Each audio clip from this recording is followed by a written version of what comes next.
I was trapped in a snowstorm, stranded for 9 hours. I called Mom. "Can you get the kids from school?" She sighed. "I'm watching your sister's dog get groomed." "Call an Uber." I did, a $340 Uber. That night, I took them off my life insurance, my house, and my phone. 3 years later, Mom texted, "Your dad had a heart attack." I replied, "My name is Stephen Caldwell, and I'm 38 years old."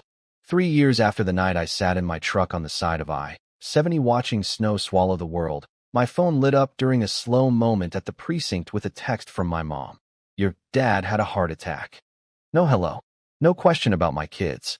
Just a crisis, served cold, like I was the family's emergency button again. To understand how we got there, I need to take you back to the beginning. I grew up in a modest house outside Denver where everything looked normal from the street. Fresh mulch in spring, a plastic pumpkin in fall, Christmas lights that blinked like we were trying hard to be festive people. Inside, we had roles. My dad, Mark, worked long hours doing facilities maintenance for a school district. He was the kind of guy who fixed things quietly and didn't complain until it was too late. My mom, Denise, ran the house like a manager who never clocked out. Except her management style was whoever makes the most noise gets the most resources. And then there was my sister, Brielle. Brielle was the sun, and the rest of us were expected to orbit her. I don't say that because I'm jealous of some childhood attention. I say it because that dynamic didn't stop when we got older. It only got more expensive.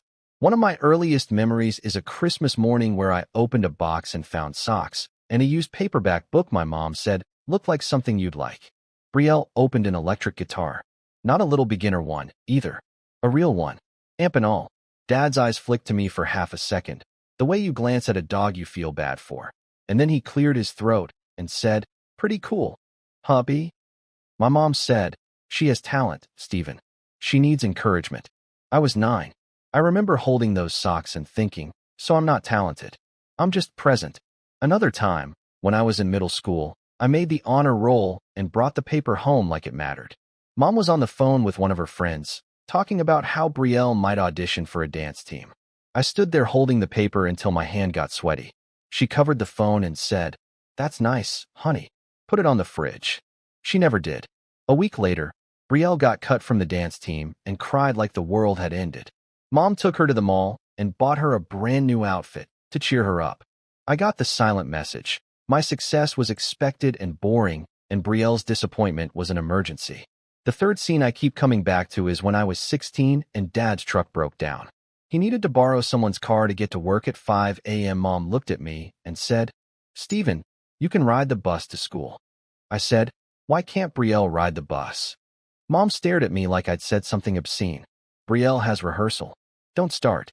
That was the first time I felt it in my bones. Fairness wasn't part of our family values. Peace was. The kind of peace you buy by letting one person win. There was only one adult in my life who called it what it was. My grandpa Frank, my dad's dad, was an old-school Denver guy with a quiet voice and hands that always smelled like motor oil and coffee. He'd pick me up sometimes, and we'd go sit at a diner off Colfax, and he'd listen in a way that made me feel like my words weren't a burden. One day, after Mom had chewed me out for making things harder because I'd asked why Brielle got a new phone and I didn't, Grandpa Frank said, "Your mama loves you, kid, but she's got a blind spot the size of the Rockies. Don't let that blind spot become your whole sky." I didn't fully understand it then. I just knew it felt like someone was finally turning the lights on. I became a cop partly because I needed structure, and partly because I wanted to be the kind of man who could stand between chaos and the people I loved. I joined the Denver Police Department after a couple years of community college and working security jobs. The work changed me. It made me calm in emergencies and impatient with nonsense. It made me see patterns. It made me understand that if you keep letting someone cross the same line, they don't stop crossing it. They build a house on the other side and call it theirs. I married my wife, Lauren, when I was 29. She's steady. She asks direct questions. She is not impressed by guilt trips. Those are all qualities my family found cold the second they realized she didn't automatically submit to my mom's version of reality. We have 2 kids now. Mason is 9 and Chloe is 7. They're in that stage where their backpacks look too big for their bodies and they tell you everything they're thinking without realizing it can break your heart. When they were babies, my mom loved being grandma in public. She'd post pictures. She'd tell her friends how exhausting it was to help us so much. But the help was mostly symbolic, like showing up with a casserole and then leaving before dishes needed to be done. Brielle, meanwhile, stayed Brielle. She bounced through jobs. She dated men who didn't support her dreams. She moved back in with my parents twice.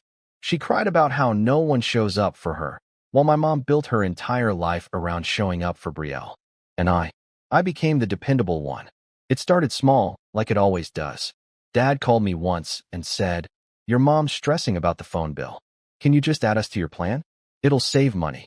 I did it. It was about $180 a month at first, and I told myself it was temporary. Then there was this small loan for Brielle's car repair. $600. Then another $900 because the shop found more issues. Then it was Mom asking if I could cover their insurance deductible when Dad needed dental work. $1,200. Then it was, "Stephen, your sister is behind on rent." Just this once, $1,500. Every time, it came wrapped in the same paper. Family helps family. Don't be like that.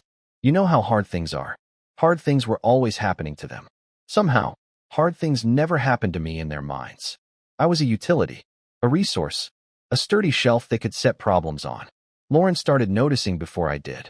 One night, after I transferred $800 to cover Brielle's past due electric bill, Lauren sat at our kitchen table and said, "Are we funding her life?" I said, "It's not like that." She didn't raise her voice. She just looked at me. "Then what is it like?" I didn't have a clean answer. I had a messy one. Guilt. Habit. Hope. That little boy part of me still trying to earn equal treatment by being useful. The worst part is, I wasn't just sending money. I had also tried to be responsible in the way cops do, thinking about what happens if something happens. When we bought our house in Denver, I didn't add my mom to the deed or anything that dramatic. But I did make choices that, looking back, were me trying to prove I trusted them. I put my parents as contingent beneficiaries on a life insurance policy through my job. If Lauren and the kids were gone, it would go to them. That felt normal at the time. I also gave my mom access in little ways. She had a spare key in case of emergencies. She was listed on an old-school pickup contact form when Mason was in kindergarten because she lived closer to the school than we did at the time. I even let her talk me into putting her name as an authorized user on one of my credit cards for emergencies, which I later learned meant for Brielle emergencies. Every time I pushed back, my mom acted like I was personally attacking her character. One afternoon, I told her I couldn't loan Brielle money again because we needed to replace our furnace before winter. Mom's voice went sharp. "So your sister just freezes?" I said, "Or she budgets." She laughed like that was adorable. "Stephen, you're so rigid. Not everyone is built like you." That line, "not everyone is built like you," became her excuse for everything. It meant Brielle shouldn't be expected to plan, save, or take responsibility because she was sensitive and creative. Meanwhile, my ability to be responsible became a reason I deserved less care. Then came the snowstorm. If you live in Colorado, you know how fast the weather can turn. One minute it's dry pavement and blue sky, and the next it's a white wall, and every car is suddenly an abandoned idea. That day, I had been in the mountains for a required training session.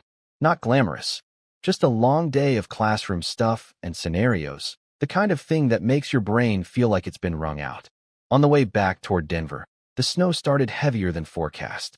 At first it was fine. Then it got worse. Then it got stupid. Traffic slowed. Brake lights became a red ribbon into the distance. The wind pushed snow sideways like it had a personal grudge against everyone on the road. I was still a good hour plus from home when my dashboard showed the temperature dropping and the roads turning shiny. My hands were tight on the wheel, and I could feel that creeping fear you get when you realize you might not be in control anymore. Then it happened. A semi up ahead jackknifed it. Cars stopped. More cars stopped behind them. I rolled forward about 6 feet and then stopped, and then we didn't move again. At first, people stayed calm. Engines idled. Hazard lights blinked. Someone got out and waved their arms like they could direct weather. An hour passed. Then 2. The snow kept coming. The sky went gray and heavy. My phone signal got spotty. I called Lauren and told her I was stuck, but I'd get home. Her voice was tight. "Stephen, Mason's school closes in an hour. Chloe's too. If you're not." "I know." I stared at the line of cars. "I know." We started calling around. Lauren had a work obligation she couldn't walk out of. It was one of those situations where leaving would risk her job, and we needed her job. We tried friends. One was out of town. One couldn't get to the school because her own street hadn't been plowed. Another said she'd try but sounded panicked. So I called my mom. It felt logical.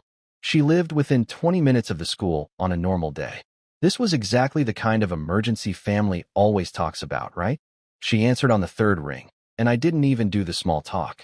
Mom, I'm stuck on I-70. It's bad. I need you to pick up Mason and Chloe from school. There was a pause. Not the kind where she's thinking. The kind where she's annoyed you interrupted. She sighed. Stephen, Mom, this is not optional. I'm not moving. I'm literally stranded. Another sigh louder. I'm at the groomer with Brielle's dog. I blinked. What? Brielle had to work and she asked me to help. I'm waiting for Luna to finish. Mom, I said, keeping my voice steady the way I do when I'm trying not to explode. My kids will be sitting at school waiting for someone. This is a snowstorm. She made a little noise, like a click of the tongue. Call an Uber. I stared at my windshield, where snow was building at the edges like a slow barricade. Are you kidding me? Stephen, don't talk to me like that. Her tone snapped into full authority mode. Brielle needs me right now. I felt something shift in my chest. Not anger, exactly. Something colder. Something like clarity. My kids need you, I said. Your grandkids. She sighed again, like I was forcing her to carry a heavy bag. Call an Uber. I can't do everything. And then she said the part that still makes my hands shake when I think about it. Besides, it's just school pickup. You're making it dramatic. I hung up before I said something that would have turned into a screaming match in front of strangers on the highway. I opened the Uber app with numb fingers. Surge pricing was insane. The schools were across town. The storm was swallowing the city. Drivers were scarce. The cheapest option was $340. I stared at that number and felt my stomach drop. That was groceries. That was a utility payment. That was money that could have gone into our kids' savings. But I didn't have a choice. I hit confirm. 9 hours. That's how long I sat there, inching forward a few feet every so often, watching people run their heaters until they got nervous about gas, watching someone hand out granola bars, watching a man in a Subaru get out and start pushing other cars like he was trying to be a hero in a movie. At some point, the state troopers started moving people off the highway in small waves. I'm a cop, but I wasn't working that incident. I was just another guy in a line, cold and stuck and powerless. Lauren texted me when she got home. Uber got them. They're safe. Mason was crying. Chloe fell asleep on the way. I sat there in my truck, and I didn't cry, but I felt the place inside me where hope had been living for my mom finally go quiet. When I got home, it was late. The kids were already in pajamas. Lauren looked exhausted and furious in that quiet way she gets when she's holding herself together. Mason ran up and hugged me so tight my ribs hurt. Dad, I thought you weren't coming. I held him and said, I'm here. I'm here. Chloe mumbled. Snow was loud. And then she leaned on me like I was the wall holding her up. After the kids were asleep, Lauren and I sat at the table. The house was finally quiet except for the heater clicking on and off. Lauren slid her phone across the table. On the screen was my mom's Facebook post from earlier that day. A picture of Brielle's dog, freshly groomed, with a little bow on her head. Caption, Snow day errands with my girl Luna. Anything for my baby. I didn't even know what to say. Lauren said, Stephen, this is who she is. I nodded slowly. Then I stood up, walked to our office, and opened my laptop. I didn't do it in a rage. I did it like I was writing a report. That night, I took them off my life insurance, my house, and my phone. I logged into my benefits portal and changed the beneficiaries so it was Lauren and the kids, and if something happened to all of them, it went into a trust controlled by Lauren's brother, who's a CPA and not emotionally manipulable. I went to the phone carrier website and removed my parents and Brielle from my plan. I paid off their devices so there was no excuse. Then I ended their lines with a scheduled cutoff date. I changed the locks the next morning and told Lauren's dad, who's handy, to come install a deadbolt I'd been putting off. I also went through every place my mom's name had been attached to anything just in case. School pickup contacts, emergency contacts, doctor forms, everything. When I finished, I sat back in my chair and felt like I could finally breathe. The backlash hit fast. Mom called, furious, when her phone stopped working. What did you do? I said, I removed you from my plan. Her voice rose. How could you do that to us? I said. You told me to call an Uber in a blizzard for your grandkids. She went quiet for half a second, then said, Don't start with that. That was one day. One day, I repeated. And it showed me everything. Brielle sent me a long text about how I was punishing Mom and acting like a cop even at home and thinking you're better than everyone. Dad didn't text at all. Dad's style was silence, which is just another form of choosing the loudest person. Grandpa Frank called me, though. He said, You okay? I told him what happened. The Uber. The dog groomer. The post. He was quiet for a long moment. Then he said, That's a hard lesson, kid. I said, I feel like I'm betraying them. You're not betraying them, he said. You're refusing to bankroll disrespect. Then he added, Now do it right. Paperwork. Boundaries. No arguing. Grandpa Frank helped me the way he always did. Calmly, practically. He came over with a folder like he'd been waiting for this moment. He'd kept copies of family documents over the years because he didn't trust my mom's chaos. We sat at my kitchen table and went through everything like it was evidence. We printed out bank statements showing transfers. We pulled old text messages where Mom promised just this once and then asked again 2 weeks later. We made a spreadsheet of the money I'd sent. $600 here, $900 there, $1,500, $1,200, $400 for a vet emergency that turned out to be Brielle wanting a new crate. It wasn't about shaming anyone. It was about me not gaslighting myself anymore. A month later, there was a family event that forced everything into the open, my dad's small retirement dinner at a restaurant in Lakewood. Mom insisted we all come. She framed it like a fresh start. Lauren didn't want to go. I didn't want to go.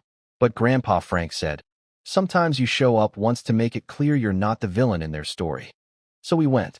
The restaurant had that dim lighting that makes everyone's face look softer than it should.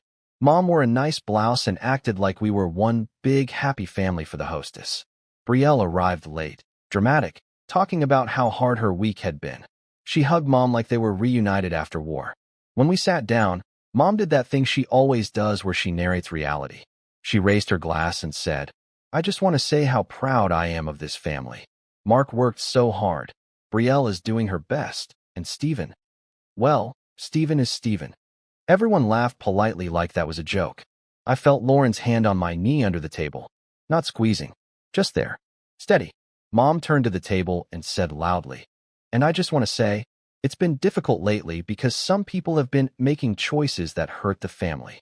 Her eyes landed on me. Brielle sighed dramatically and said, We don't even have phones right now because someone decided to go on a power trip. I looked at my dad. He stared at his plate. Mom said, Stephen thinks because he has a badge, he gets to punish people. He cut us off over one misunderstanding. Something about hearing it framed that way, in public, like I was unstable, made my stomach settle into that cold calm again. Before the clash, I'll say this to you watching. If you've ever been in that moment where your family is telling a version of the story that makes you sound like a monster, you know how tempting it is to start yelling. I didn't yell. I put my fork down and said, It wasn't a misunderstanding. Mom's smile froze. Stephen, not tonight. I said, Actually, tonight is perfect, since you brought it up. Brielle rolled her eyes. I turned slightly, so I wasn't just talking to Mom, but to the table, to reality. I was stranded on I-70 for 9 hours in a snowstorm, I said. I called Mom and asked her to pick up my kids from school. She told me she was watching Brielle's dog get groomed and to call an Uber. Mom opened her mouth. I kept going. I called an Uber. It cost $340. My kids sat there scared because their dad couldn't get to them, and their grandma chose a dog appointment. Mom's face flushed. Stephen, you make it sound. It sounds how it was, I said. And that was the moment I realized I'm not your son when it matters. I'm your solution. Grandpa Frank, sitting beside me, cleared his throat. He didn't often speak up in front of everyone, but when he did, it landed. He said, Denise, you did choose the dog. I was on the phone with Stephen that day too. Don't rewrite it. Mom looked at him like he'd betrayed her. Brielle snapped, Grandpa, stay out of it. Grandpa Frank looked at her and said, No. Then he tapped the folder he'd brought, which he'd insisted we bring just in case. He didn't pull it out like a weapon. He just opened it calmly and slid a page toward my dad. It was the spreadsheet. Dates. Amounts. Notes. 87 separate transfers over a few years, totaling a number that made my stomach twist when I saw it in one place. Dad's eyes moved over it. His jaw tightened. Mom stared at it like it was an insult. What is this? I said, this is what I've been doing. Quietly, while being treated like an inconvenience. Brielle scoffed. No one asked you to. Mom cut in fast. We are your parents. And I was your son, I said, still calm. But when I asked for help one time, with your grandkids, you sighed like I was bothering you. Dad finally spoke, and his voice was small. Denise, you should have gone. Mom whipped toward him. Mark, don't start. He flinched, and that flinch told me everything about their marriage dynamic too. I looked at my dad and said, I'm not punishing anyone. I'm protecting my kids and my wife. That's my job. That's my responsibility. Mom's eyes went wet, but not in a soft way. In an angry way. So what? We're dead to you now. I said. You made yourselves unavailable when it mattered. I'm just making the paperwork match the reality. We left shortly after. Not in a dramatic storm out. We paid our portion. We said happy retirement to Dad quietly. We walked out into the cold air like people leaving a courtroom. The aftermath was exactly what you'd expect. Angry calls. Long texts. Relatives I barely talked to suddenly messaging me about forgiveness. My mom's sister telling me, your mother is heartbroken. I didn't argue. That was the key. Every time someone tried to drag me into debate, I said the same thing. This isn't up for discussion. Please respect my decision. When Mom tried to guilt Lauren directly, Lauren said, we're not discussing this, and blocked her. Brielle posted vague things online about toxic people, and blood isn't always family, which was funny, coming from her. Dad called once, late at night, and his voice sounded tired. Stephen, he said, your mom, she's upset. I said, Dad, are you okay? He paused. I'm fine. That was Dad language for, I don't want to admit I'm not fine. I said, you can talk to me, but I'm not funding Brielle's life anymore, and Mom isn't entitled to my resources. He didn't argue. He didn't agree. He just said, okay, like he was putting a heavy box down but still wanted credit for carrying it. Over the next 3 years, my life got quieter in the best way. We focused on our kids. I coached Mason's Little League. Lauren and I stopped having fights about money because there was no more mystery drain. I set up a proper emergency fund. I set up college accounts. I slept better. Grandpa Frank stayed close. He'd come over and drink coffee with me in the garage while I fixed small things around the house, and he'd say, peace feels weird when you're not used to it, huh? And he was right. At first, peace felt like waiting for the next hit, like the calm before a storm. But eventually, peace started to feel normal. Then came the text. Your dad had a heart attack. It was a Tuesday afternoon. I was sitting at my desk at the precinct, finishing a report, when my phone buzzed. I saw my mom's name, and for a second my body reacted like it always used to, that old automatic readiness to jump. Then I read the words and felt a different kind of heaviness. Because despite everything, he's still my dad. I stepped out into the hallway where it was quiet and called Lauren to tell her. She didn't tell me what to do. She just said, whatever you decide, I'm with you. I stared at my mom's message for a full minute, watching the typing bubble appear and disappear like she expected instant access. 3 years earlier, I'd been stranded and helpless, and Mom had sighed like my kids were an inconvenience. Now she had an emergency and wanted the reliable son back. I stared at her text, then typed, I'm sorry to hear that. I hope he recovers. Send me the hospital and room number. I'll contact Dad directly when he's stable. I'm not available for anything else. For rides or errands, please ask Brielle. I hit send. She shot back, wow, cold. After everything we've done for you. I didn't respond, because that was the trap. Once I had the details, I called the hospital, asked about visitation, and eventually got Dad on the phone. His voice was weak. Hey, kiddo. My throat tightened. How are you feeling? Tired. When he said Mom told him I was still mad, I kept it simple. I'm not doing that right now. I'm checking on you. I visited once, sat by his bed, and before I left he whispered, I should have gone to get your kids. I'm sorry. It didn't erase the past, but it was the first time he'd owned it. That night at home, Lauren asked if I regretted my boundaries. I thought about the $340 Uber and the dog groomer. No, I said. I regret how long I waited.